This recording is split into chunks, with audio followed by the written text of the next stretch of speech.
आज जो टेंस हम पढ़ने वाले हैं फ्यूचर कंटिन्यूअस टेंस है।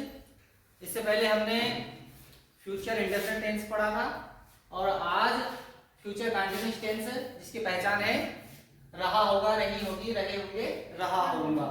यदि हिंदी सेंटेंस के अंत में आपको रहा होगा, रही होगी, रहे होंगे, रहा होऊंगा मिलता है तो वह सेंटेंस फ्यूचर कंटिन्यूअस टेंस का होता है।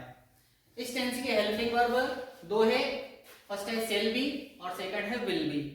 शेल बी का प्रयोग केवल आई और वी के साथ यूज करना है। इसमें सिंगुलर और प्लूरल नंबर नहीं देखना है, एक वचन और बहुवचन नहीं देखना है, केवल आपको आई और वी देखना है। यदि सब्जेक्ट आई मतलब मैं, वी मतलब हम आता है तो उसके लिए हेल्पिंग वर्ब हम शेल बी का इस्तेमाल करेंगे। इन दोनों के अलावा कोई दूसरी हेल्पिंग वर्ब आती है तो उसके लिए हमें विल बी का इस्तेमाल करना है। आई और वी को छोड़कर कोई दूसरा सब्जेक्ट आता है तो उसके लिए हमें विल बी का इस्तेमाल करना है। इसके बाद में मेन वर्ब की बात करें तो इसमें वर्ब की फर्स्ट फॉर्म का प्रयोग करना है और उसके साथ आईएनजी लगाना है। अब आईएनजी क्यों लगाना है कि हमें सेंटेंस से पता चलने वाला है। सबसे पहले हम सेंटेंस अफर्मेटिव देख लेते हैं। अफर्मेटिव सेंटेंस जैसे कि वह खाना पका रही होगी, वह खाना पका रही होगी। अब ये जो सेंटेंस है यह सेंटेंस फ्यूचर कंटिन्यूअस टेंस का है। सबसे पहले किसी भी सेंटेंस को ट्रांसलेट करने से पहले उस सेंटेंस की पहचान करना जरूरी है। अब यहाँ पर पहचान दी हुई है रही होगी। सेंटेंस के दो अंतिम शब्दों को देखना है, रहा होगा, रही होगी, रहे होंगे। अगर ये आता है सेंटेंस के अंत में तो समझना कि वह सेंटेंस फ्यूचर कंटिन्यूअस टेंस का है। अब यहाँ पर रही होगी लिखा हुआ है, इससे ये पता चल रहा है कि यह सेंटेंस फ्यूचर कंटिन्यूअस टेंस का है। बनाने का तरीका, सबसे पहले हम सब्जेक्ट की इंग्लिश बनाएंगे। सेंटेंस का सबसे आगे वाला वर्ड सब्जेक्ट होता है तो सबसे पहले सब्जेक्ट की इंग्लिश बनती है। इसके बाद में अंतिम शब्द की इंग्लिश बनाएंगे जिसको बोलते हैं हेल्पिंग वर्ब। तो अंतिम जो शब्द होता है उसको हेल्पिंग वर्ब कहते हैं, हेल्पिंग वर्ब, उसकी इंग्लिश बनाना है। सबसे पहले सब्जेक्ट की इंग्लिश बनाने के बाद हमें सेंटेंस को पीछे से बनाते हुए आगे बढ़ना है। तो अंतिम जो शब्द है उसको हेल्पिंग वर्ब कहा जाता है और हेल्पिंग वर्ब की अंग्रेजी बनाने के लिए यहाँ पर हेल्पिंग वर्ब लिखी हुई है। हेल्पिंग वर्ब इसकी शेल बी और विल बी है, मतलब ये जो होगी लिखा हुआ है इसकी इंग्लिश या तो शेल बी बनेगी या फिर विल बी बनेगी। तो हमें शेल बी बनाना है या विल बी बनाना है, इसके लिए हमें सब्जेक्ट को देखना पड़ेगा। यदि सब्जेक्ट आई या वी दिया गया हो यहाँ पर तो हमें होगी की इंग्लिश शेल बी बनाएंगे। और यदि सब्जेक्ट कोई दूसरा दिया हो जैसे ही, सी, यू, दे या किसी का नाम दिया हो तो फिर हम ये जो हेल्पिंग वर्ब है इसकी इंग्लिश विल बी बनाएंगे। तो सबसे पहले हम सब्जेक्ट की इंग्लिश बनाएंगे, फिर वाक्य को पीछे से बनाते हुए आगे बढ़ेंगे तो अंतिम शब्द हेल्पिंग वर्ब होगा और हेल्पिंग वर्ब की इंग्लिश शेल बी या विल बी बनेगी। इसके बाद में ये जो रही लिखा हुआ है तो रही की इंग्लिश बनेगी आईएनजी। आईएनजी, ये आईएनजी क्या है, जुड़ने वाला है वर्ब की फर्स्ट फॉर्म में। यहाँ पर लिखा हुआ है वर्ब की फर्स्ट फॉर्म में आईएनजी लगाना है। तो ये आईएनजी क्यों लगाना है कि जो रही दिया है मतलब जो पहचान में आता है ना, रहा, रही, रहे, ये जो आता है इसकी इंग्लिश आईएनजी के रूप में बनाना है, मतलब आईएनजी जोड़ना है आपको। तो ये आईएनजी जोड़ने के लिए यूज करना है। तो ये आईएनजी कहाँ जुड़ेगा, आगे जो वर्ब रहेगी उसके आगे जो वर्ब रहेगी उस वर्ब में आईएनजी जुड़ेगा। जैसे यहाँ पर वर्ब कौन सी है, कुक, कुक यानी पकाना। तो ये जो कुक है तो ये इसे हम जब कुक की अंग्रेजी बनाएंगे तो आईएनजी उसमें जुड़ जाएगा तो कुकिंग हो जाएगा। तो ये पका रही हो जाएगा, इसकी इंग्लिश बन जाएगी पका रही, ये कुकिंग हो जाएगा। रहा, रही, रहे दिया हो तो वर्ब की फर्स्ट फॉर्म में आईएनजी लगना है, ये कंपलसरी है। ठीक है, इसके बाद में ये वर्ब की इंग्लिश हो जाएगी यहाँ पर। तो ये यहाँ पर रही के लिए हमें आईएनजी लगाना है और ये वर्ब के साथ लगाना है आईएनजी और इसके बाद में ये आता है ऑब्जेक्ट। तो सेंटेंस को हमें क्रम से क्या है बनाना है, एक एक शब्द को उठाते जाना है, सेंटेंस हमारा कभी भी गलत नहीं होगा। सबसे पहले हम सब्जेक्ट की इंग्लिश बनाएंगे, फिर हेल्पिंग वर्ब की इंग्लिश बनाएंगे, फिर आईएनजी जोड़ेंगे। आईएनजी कहाँ जोड़ेंगे, वर्ब की फर्स्ट फॉर्म में। तो ये क्या है, समझ लो वर्ब है, इसको क्या कहते हैं, इसको वर्ब बोलते हैं। तो ये होती है वर्ब। वर्ब मतलब मेन वर्ब, जिसको बोलते हैं मेन वर्ब। उसके बाद में आगे वाला जो शब्द है उसको ऑब्जेक्ट बोलते हैं। तो एक फार्मूला तैयार होता है कि सेंटेंस को बनाने के लिए सबसे पहले सब्जेक्ट का इस्तेमाल करेंगे, सब्जेक्ट की इंग्लिश बनाएंगे, फिर आपको जो पीछे से बनाते हुए चलेंगे तो हेल्पिंग वर्ब की इंग्लिश बनाएंगे, और हेल्पिंग वर्ब इसकी सेल बी या विल बी बनेगी। इसके बाद में आईएनजी जोड़ना है वर्ब के फर्स्ट फॉर्म में, मतलब मेन वर्ब के फर्स्ट फॉर्म में आईएनजी जोड़ना है, मतलब मेन वर्ब की इंग्लिश बनेगी, और ये उसके बाद में ऑब्जेक्ट की इंग्लिश बनेगी। तो खाना पका रही होगी, यहाँ पर सब्जेक्ट के रूप में स्त्रीलिंग मतलब फेमिनाइन जेंडर दिया हुआ है, तो हम वह की इंग्लिश बनाएंगे सी। यदि पुल्लिंग होता है तो हम बनाते ही। होगी हेल्पिंग वर्ब बन जाएगी यहाँ पर विल बी। कौन सी बनाएंगे, विल बी। अदर सब्जेक्ट है आई और वी के लिए सेल भी बनता है, तो ये यहाँ पर आई और वी होना चाहिए, तो हम होगी की अंग्रेजी सेल भी बनाते हैं, लेकिन यहाँ तो सी लिखा हुआ, तो मतलब इस होगी की अंग्रेजी हम विल बी बनाएंगे, विल बी। रही के लिए मैंने बताया था आईएनजी जोड़ना है। आईएनजी कहाँ जोड़ेंगे, वर्ब की फर्स्ट फॉर्म में। वर्ब कहाँ होगी, उसी के आगे वर्ब मिलेगी। तो यहाँ पर कुक यानी होता है पकाना, तो इस कुक में हम आईएनजी लगाएंगे तो ये बनेगा कुकिंग। तो ये यहाँ तक हमारा सेंटेंस बन गया। अब ये जो खाना है, खाना कौन सा, जिसको हम खाने वाले हैं, मतलब जिसको भोजन बोलते हैं, इसको बोलते हैं food. She will be cooking food, वह खाना पका रही होगी। इसी प्रकार अगला सेंटेंस देख लेते हैं, मैं तुम्हें पढ़ाता रहूंगा। मैं तुम्हें पढ़ाता रहूंगा। सबसे पहले सब्जेक्ट की अंग्रेजी आई मतलब मैं, और फिर ये गा, ये रहूंगा, रहू के साथ गा जुड़ा हुआ है, तो ये गा की अंग्रेजी बनेगी सेल बी या फिर विल बी। गा, तो गा की इंग्लिश बनाने के लिए हेल्पिंग वर्ब सेल बी का इस्तेमाल करेंगे, क्योंकि आई के लिए सेल बी यूज होती है, और यहाँ पर सब्जेक्ट आई दिया हुआ है, तो गा की अंग्रेजी बनेगी यहाँ पर सेल बी। सेल बी हो गया। ये रहू लिखा हुआ है, मतलब आईएनजी जोड़ेंगे। आईएनजी कहाँ जोड़ेंगे, वर्ब की फर्स्ट फॉर्म में। वर्ब कौन सी है यहाँ पर, पढ़ाता, मतलब पढ़ाना। तो टीचर होता है पढ़ाना। टीचर क्या काम करता है, टीच।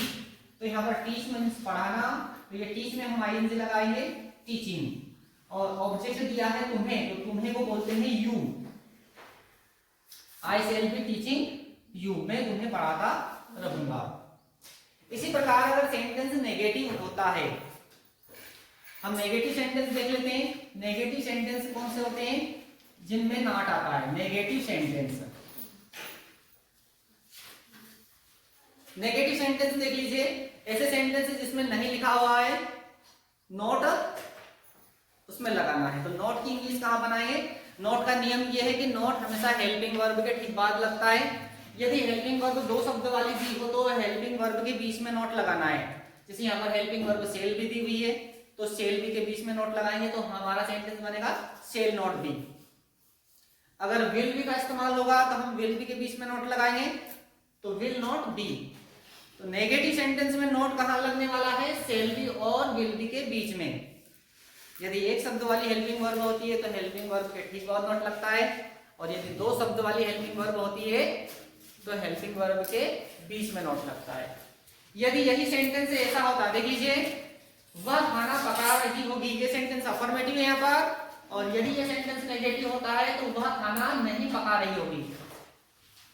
नहीं पका रही होगी नोट आता, तो नोट की अंग्रेजी यहाँ पर बन जाती विल बी के बीच में। कहाँ आती, विल बी के बीच में नोट लगाते हैं, she will not be cooking food.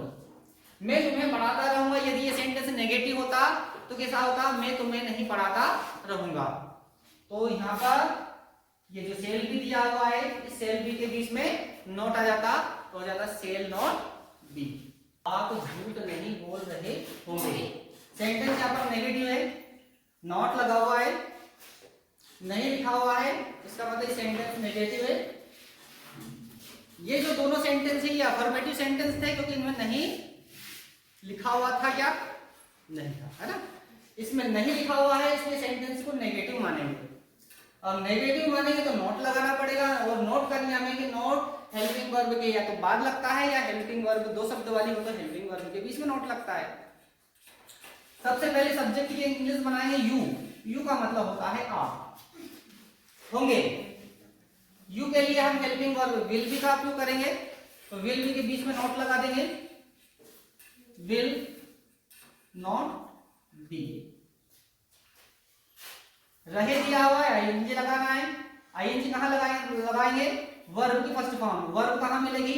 उस रहे के आगे, रहा रही रहे के आगे ही वर्ब मिलने वाली है। बोलना, तो बोलना को बोलते हैं टेल, TELL टेल, और इसमें आईएनजी लगा देंगे, टेलिंग। नोट हम लगा चुके हैं यहाँ पर, ये झूठ लिखा हुआ, आप झूठ नहीं बोल रहे होंगे, तो झूठ को बोलते हैं lies. You will not be telling lies. अगला सेंटेंस देख लेते हैं, बच्चे खाना नहीं खा रहे होंगे। बच्चे खाना नहीं खा रहे होंगे। यहाँ पर चिल्ड्रन लिखना है हमें। चिल्ड्रन मीन्स बच्चे होता है, चाइल्ड यानी बच्चा होता है। एक बच्चा होता है तो चाइल्ड लिखते हैं, और ढेर सारे बच्चे होते हैं तो चिल्ड्रन लिखते हैं। यहाँ पर चिल्ड्रन लिखना है। पीछे से बनाते हुए चलेंगे वाक्य को। होंगे की अंग्रेजी हम शैल बी या विल बी बनाएंगे, तो चिल्ड्रन के लिए विल बी का इस्तेमाल करेंगे, क्योंकि अदर सब्जेक्ट होता है उसके लिए विल बी। केवल आई और बी के साथ ही शैल बी लगाना है। दो सब्जेक्ट देख रहे हैं, केवल उसके साथ ही शैल बी लगेगा, बाकी सबके साथ विल बी लगेगा। तो यहाँ पर विल बी हो जाएगा, और विल बी के बीच में नॉट लगा देंगे, विल नॉट बी। आईएनजी लगा देंगे, कहां लगने वाला? वर्ब की फर्स्ट फॉर्म। वर्ब कहां है? खा, तो ईट का मतलब होता है खाना, इसमें हम आईएनजी लगाएंगे तो ये हो जाएगा ईटिंग। आगे बढ़ेंगे, नॉट चेक कर लीजिए, नोट लगाया है क्या आपने? बिल्कुल लगाया है, सेंटेंस हमारा बिल्कुल सही है। अब ये जो खाना है इसकी अंग्रेजी यहाँ पर फूड बनेगी। Children will not be eating food. तो ये हमारे जो अफर्मेटिव सेंटेंस थे और ये हमारे नेगेटिव सेंटेंस है। अंतर क्या है इन दोनों में? इसमें नॉट लगा हुआ है और अफर्मेटिव सेंटेंस में नॉट नहीं लगा रहता है। इसके बाद हम सेंटेंस पढ़ेंगे इंट्रोगेटिव। हम पढ़ने वाले हैं इंट्रोगेटिव सेंटेंस।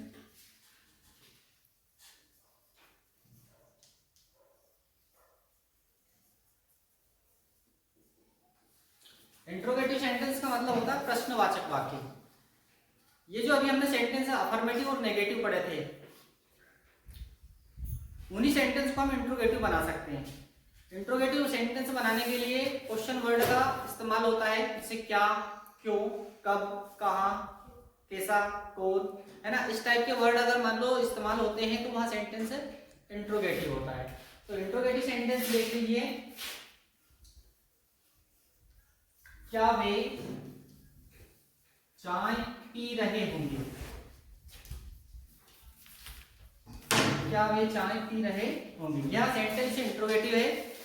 देखिए इस सेंटेंस के प्रारंभ में क्या लिखा हुआ है? प्रश्न किया गया है, क्या वे चाय पी रहे होंगे, और इस सेंटेंस के अंत में क्वेश्चन मार्क लगा हुआ है। बनाने का तरीका वैसा ही है जैसा हमने अफर्मेटिव और नेगेटिव सेंटेंस को बनाया है। सब्जेक्ट की इंग्लिश बनाने के बाद सेंटेंस को पीछे से बनाते हुए आगे बढ़ना है। वाक्य के प्रारंभ में अगर क्या लिखा हो तो वाट लगाने की जरूरत नहीं है। वाक्य के प्रारंभ में क्या लिखा हो तो वाट लगाने की जरूरत नहीं है। ये जो हेल्पिंग वर्ब हम यूज करेंगे ये सब्जेक्ट के आगे लिखना है। वाट का इस्तेमाल कब करना है? यही क्या है, यदि वाक्य के बीच में लिखा हो तो वाट का इस्तेमाल करना है। जैसे एग्जांपल के लिए सेंटेंस अगर ये ऐसा होता है, वे क्या पी रहे होंगे? वे क्या पी रहे होंगे? दोनों सेंटेंस में ही क्वेश्चन किया है। इसमें पूछा है क्या वे चाय पी रहे होंगे, और इसमें कहा है वे क्या पी रहे होंगे। यहाँ पर सेंटेंस के प्रारंभ में क्या लिखा हुआ है इसलिए वाट लगाना नहीं है, और इस सेंटेंस में वाक्य के बीच में क्या लिखा हुआ है इसलिए इसमें वाट लगाना है। तो वाट की इंग्लिश कब बनानी है और कब नहीं बनानी है, क्लियर हो गया? वाक्य के प्रारंभ में क्या लिखा हो तो वाट नहीं लगाना है, वाक्य के बीच में क्या लिखा हो तो वाट लगाना है। सबसे पहले हम सब्जेक्ट की इंग्लिश बनाएंगे। दे का मतलब होता है वे, सब्जेक्ट की इंग्लिश बनेगी। इसके बाद में हम हेल्पिंग वर्ब का इस्तेमाल करेंगे। तो होंगे की इंग्लिश बनाने के लिए हमें या तो हेल्पिंग वर्ब शैल बी या फिर विल बी। सब्जेक्ट देखेंगे, सब्जेक्ट यहाँ पर दे लिखा हुआ है, दे का मतलब वे होता है। अदर सब्जेक्ट में आ जाता है ये। आई और बी को छोड़कर दूसरा कोई सब्जेक्ट लिखा हो तो वो अदर सब्जेक्ट कहलाएगा। तो अदर सब्जेक्ट के लिए हम हेल्पिंग वर्ब विल बी का इस्तेमाल करेंगे। लेकिन अभी हम विल बी का इस्तेमाल इधर करते थे सब्जेक्ट के बाद, लेकिन अब ये इंट्रोगेटिव सेंटेंस पढ़ रहे हैं, मतलब आगे क्या लिखा हुआ है, इसलिए जो हेल्पिंग वर्ब है ये आगे लगाने वाले हैं। जब हम हेल्पिंग वर्ब को आगे लगाएंगे तो क्या की अंग्रेजी यहाँ पर बन जाएगी।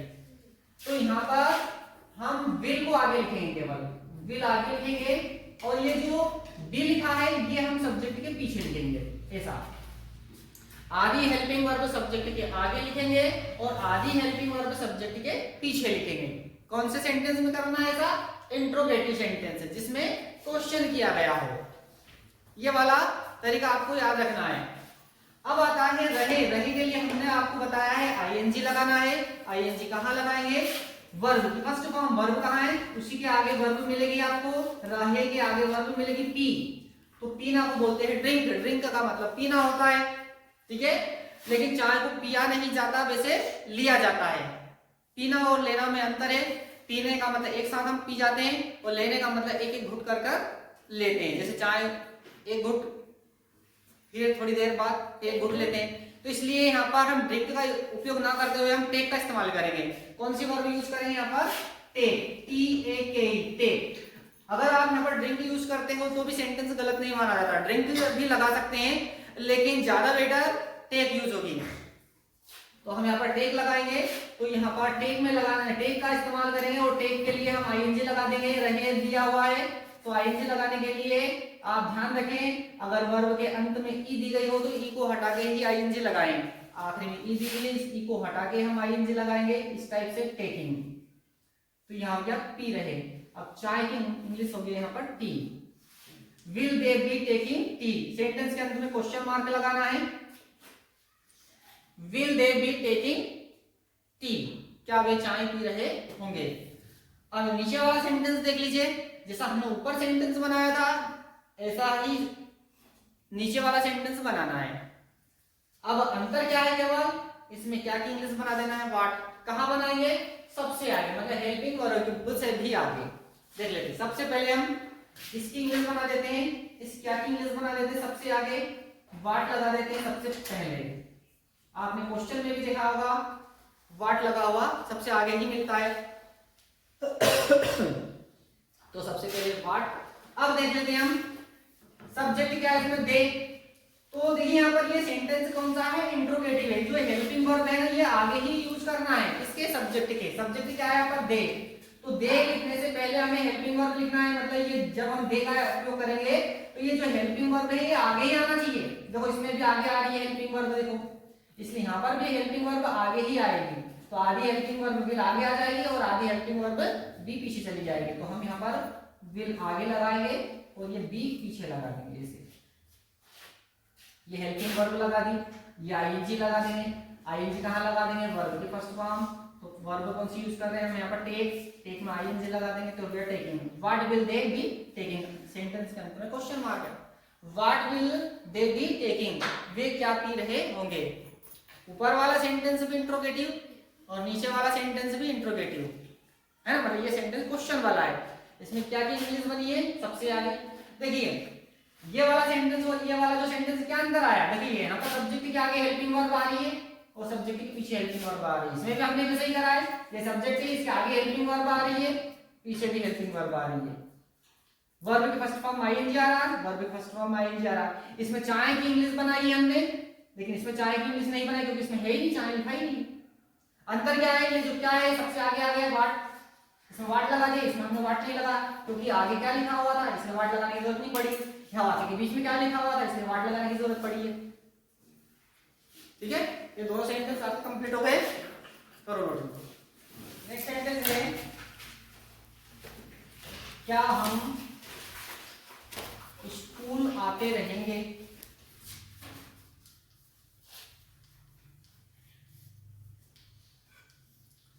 इस सेंटेंस को ध्यान से देखना।